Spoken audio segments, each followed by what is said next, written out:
de todo ralentizar un proceso en el que una mujer está siendo víctima y necesita respuesta ya. Y generar más confusión, porque ¿qué puede pasar con ese juzgado? Es que empiecen a decir, no, pero tiene competencia este, no tiene competencia esto. ¿Y quién va a perder? Las mujeres o todas las personas que estén en un proceso. ¿Con esto se beneficia al potencial victimario? O Sí, sin duda. Al generar más esa burocracia. Obstaculiza sin duda ¿Qué, los por ejemplo? procesos. Justamente porque va a empezar esta discusión que yo te digo que es técnica, pero obviamente si yo soy un agresor y contrato un abogado, el abogado va a empezar por la parte procesal a discutir, para no discutir el fondo de la cuestión, que es la violencia. Entonces, en este momento, por la forma en la que está plantado el proyecto, va a generar un conflicto de competencia que va a burocratizar más, que va a generar además una estructura innecesaria, o sea, porque hoy hay una mesa de prevención de violencia contra las mujeres que coordina el Ministerio de la Mujer. Esa mesa, ¿cómo queda esa mesa con relación a esta otra mesa que quieren crear? Y además es otra vez la multiplicación de la burocracia, o sea, nos quieren hacer creer de que se va a beneficiar la familia, pero en realidad lo que van a hacer es diluir todas las responsabilidades en una nueva mesa donde otra vez se van a sentar a hablar y no sabemos qué va a pasar. Claro.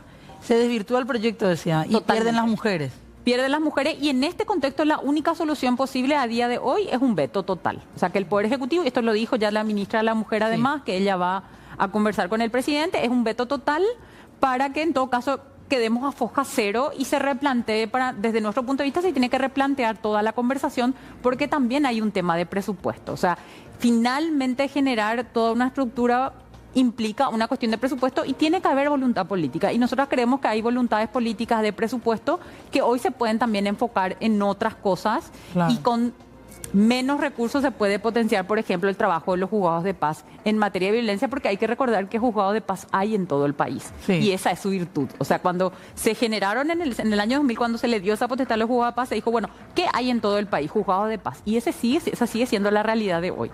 Porque no solamente las mujeres de Asunción y Central sufren violencia, también hay en otros departamentos. De hecho, Asunción está en el número 5 más o menos de los departamentos los lugares donde hay más violencia. Está Central, está Alto Paraná, está Cordillera, o sea, hay otros departamentos. Entonces, tenemos que dejar de pensar en la lógica de Asunción también para este tipo de cosas. Entonces, y en el caso de Central, hablando nomás de que era el departamento con más casos, ¿cuántos juzgados de paz más o menos hay? ¿Se sabe eso? Y hay al menos uno por cada ciudad del departamento. O sea, hay unos cuantos, pero igual el volumen de casos es muy fuerte. Entonces, por ejemplo, si hiciéramos un trabajo articulado con la Corte, que acá también hay que decir, hay una falta desde nuestro punto de vista de liderazgo de la Corte en generar este diálogo desde el día a día, convocar a los juzgados de paz, sobre todo el Departamento Central, y ver qué necesitan para hacer su trabajo de forma mejor. Eso sí, o sea, el tema de infraestructura siempre salió y no se resuelve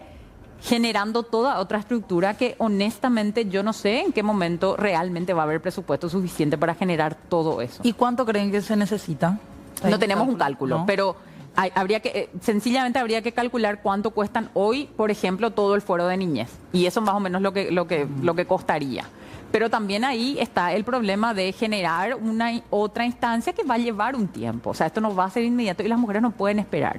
Entonces, si tenemos formas de hacer esto más eficiente, de forma con menos recursos, creo que esa es la mejor alternativa. Y para eso hoy lo único que se puede hacer es un veto total, que es un poco lo que estamos pidiéndole al presidente. Claro. ¿Y hay confianza de que eso pueda ocurrir? Y no hay confianza en prácticamente nadie en este momento porque, o sea, digamos, las cosas con las mejores intenciones en este Parlamento salen desvirtuadas. Entonces, y no hace falta que yo cuente cómo es la relación entre el Ejecutivo y el Parlamento, pero bueno, por lo menos tenemos que decir públicamente cuál es la única alternativa desde nuestro punto de vista y esperar lo mejor y que el Ministerio de la Mujer pueda tener la fuerza suficiente para traer eso a la mesa del Poder Ejecutivo. Ahora, la senadora Esperanza Martínez, en la sesión en la cual se aprobaba esto, yo creo que hacía una salvedad importante porque decía, plantean tribunales de casos de violencia familiar, otra vez.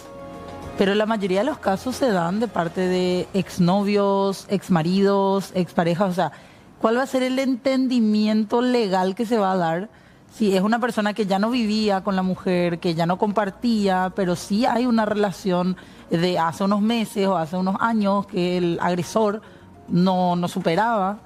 Y que vuelve y agrede a una mujer. ¿Cómo se va a entender en ese tipo de casos? Y ahí viene otra vez el tema de la especialización que se hablaba. O sea, siempre, la cuestión de la violencia familiar ya en el año 2000, cuando se aprobó la ley 1600, de hecho, la propuesta inicial de ley 1600 era una ley contra violencia hacia las mujeres.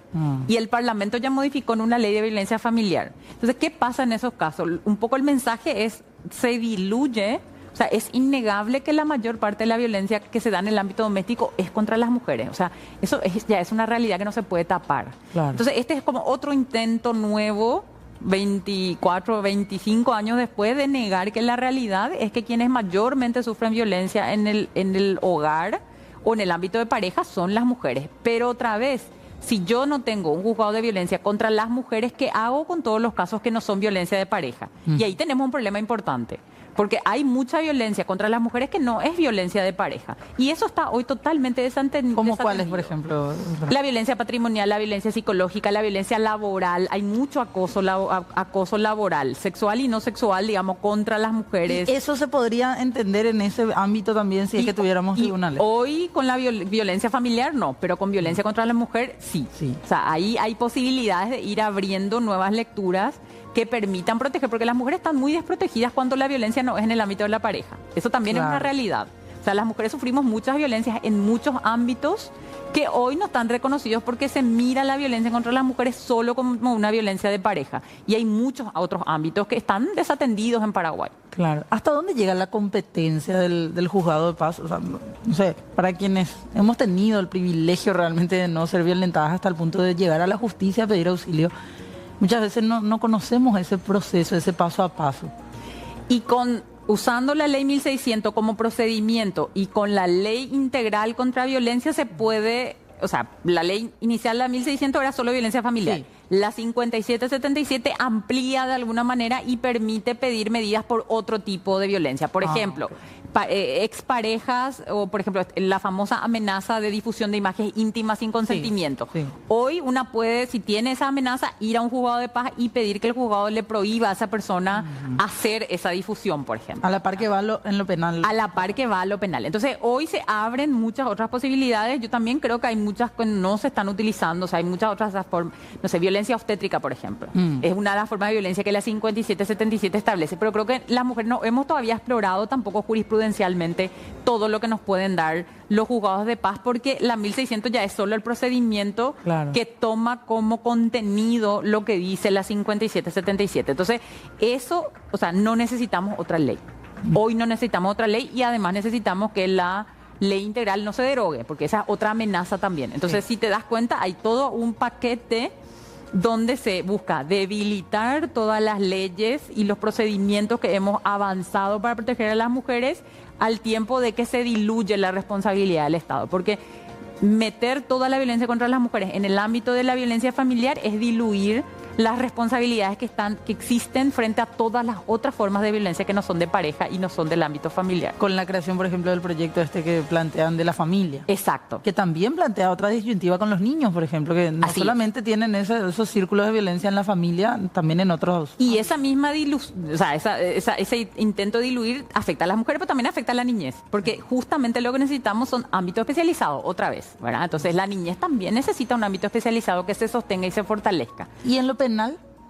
Y lo penal, en realidad lo que tenemos, o sea, en nuestra experiencia por lo menos, el problema principal no es tanto la ley, sino es la aplicación, y ahí la Fiscalía tiene muchas deudas. O sea, no somos las primeras que estamos quejándonos de cómo funciona la Fiscalía, pero para los casos de violencia, los expedientes no avanzan muchísimas veces por falta de impulso de la Fiscalía.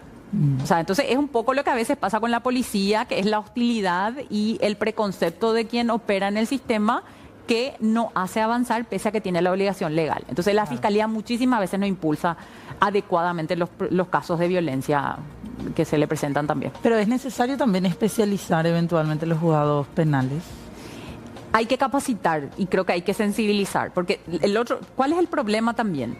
Es que tiene que haber protocolos, pero también los jueces penales y las fiscalías que atienden tienen que entender cómo funciona el ciclo de violencia, porque si no entienden cómo funciona el ciclo de violencia, no van a poder leer los hechos que se le presentan. Entonces ahí necesitamos capacitación, sensibilización, incluso tenemos que empezar, o sea, para mí el jurado de enjuiciamiento de magistrado no está ejerciendo su rol. O sea, si, por ejemplo, los juzgados de paz están manipulando la ley para censurar periodistas, eso yo no estoy viendo que el jurado de enjuiciamiento magistrado esté operando. Tiene que sancionarse esa manipulación de la ley, porque es una manipulación de la ley. Entonces, opera la ley en función de gente con poder que después justa esa misma gente con poder te dice, no, hay que derogar la ley. Dale. O sea, generan la situación para después decir que hay que derogar la ley, ¿verdad? Porque recordemos que todas las políticas que fueron beneficiadas con estas resoluciones de censura responden al partido de gobierno y a la facción del partido de gobierno que está en el poder. Entonces, tampoco es casualidad. Generan la situación para después convencernos públicamente de que el problema es la ley. No, el problema son los jueces, el problema es el sistema de administración de justicia, el problema es la falta de especialización. Entonces, tapar eso con una nueva ley y diluir con algo más amplio, lo único que hace es que se pierda el punto central de esta discusión. Una jueza que acompañaba a Lilian Samaniego decía 309 juzgados, para los cuales es imposible manejar estos más de 30.000 casos que tienen expedientes enteros que duermen en la fiscalía. Así es. Esa es la realidad. Importante. Ahora, la pregunta es, y que es lo que nosotros planteamos, ¿es más eficiente generar secretarías en esos juzgados que ya están establecidos, que ya tienen funcionariado, que entrar en esta discusión de la ley que claramente nos está llevando a estos lugares, ¿verdad? Nos está llevando a lugares donde tenemos que discutir un veto del Poder Ejecutivo, porque el Parlamento hoy no es un lugar que realmente represente los intereses de la gente o que pueda pensar de forma no fanática, digamos, porque lo que está pasando es, y eso lo decía la senadora, y yo estoy de acuerdo con eso, hay una lectura muy fanática de la realidad. Entonces es como todo la familia, pero resulta que las mujeres son las que mayormente sufren violencia, pero para ellas no hay especialización, solo para la familia, además un poco en esta idea todavía muy, digamos, ideologizada también de la familia. Muy tradicional, que esa no es la realidad de las familias paraguayas, ¿verdad? Sí. Ahora, para ir cerrando, abogada, ¿se mira todo esto o como blanco o como negro? O decía Petengil, esta ley se va a hacer al pedo, es una idea loca más del progresismo, o sea, es mucha esa discusión que del contexto internacional vuelve también a recaer aquí en nuestro país, en donde es o blanco o negro o rojo o azul o izquierda o derecha. Pareciera que se pierde el foco que es finalmente atender tantos casos que realmente afecta a la sociedad, así como la inseguridad, así como la cuestión droga, que yo por eso nomás consultaba, ¿por qué no hay tribunales o, mejor dicho, jueces especializados también, así como tenemos del crimen organizado, de delitos económicos, tener también jueces especializados en este tipo de violencia, que es una realidad de la sociedad paraguaya? Sí, en realidad, o sea, yo creo que el senador cuando dice que es al pedo, claramente no ve la tele, no tiene vecinos, no tiene parientes, digamos. O sea, la realidad nos dice que hay, por lo menos, y esto lo dice el Instituto Nacional de Estadísticas, tiene un informe oficial que dice que 8 de cada 10 mujeres han sufrido violencia en su vida. O sea, esta es una realidad que hay que dejar ya de negar. De algún tipo, no solamente física. Claro, ¿verdad? Y en realidad de esas 8 de cada 10, el 70% son casos de violencia sexual. Eso es lo que dice también la estadística del INE. Entonces, esto es una realidad que, no es ideología, son hechos, son números. O sea, por eso se dice dato mata relato, ¿verdad? Sí. Si 8 de cada 10 mujeres sufren violencia y de esas, de cada 10 sufren 7 violencia sexual, entonces tenemos que tener políticas adecuadas a esa realidad, ¿verdad? Y dejar de decir que es todo ideología cuando en realidad hay números que nos están mostrando que es necesario. Ahora bien, ¿qué pasa? Eso en el Parlamento, esa racionalidad no existe. Entonces, frente a esa realidad que me puede gustar o no, digamos, lo que hay que operar es de forma práctica. Y en este minuto, lo único que puede salvar esta situación es un veto total del Poder Ejecutivo, volver esta discusión a foja cero y buscar alternativas mucho más razonables en este momento, que para nosotras es la Corte Suprema de Justicia que tiene que ejercer su rol. Compromiso de parte de la justicia, por sobre todo. Entonces. Exactamente, así es. Bueno, abogada, le agradecemos muchísimo por haber venido. Gracias. Muy amable. Muchas gracias. Gracias, estamos atentas a ver qué es lo que ocurre en los próximos días ya. La ministra de la Mujer sí dijo, Cintia Figueredo, que le va a solicitar al presidente Santiago Peña el veto de este proyecto, pero veremos qué es lo que ocurre. Recordemos, mañana viaja el presidente a los Estados Unidos, vuelve el 6 de mayo recién, así que vamos a ver si en medio de eso hay definición, hay mesa de trabajo o no de parte de sus colaboradores del Poder Ejecutivo. Pausa, ya volvemos.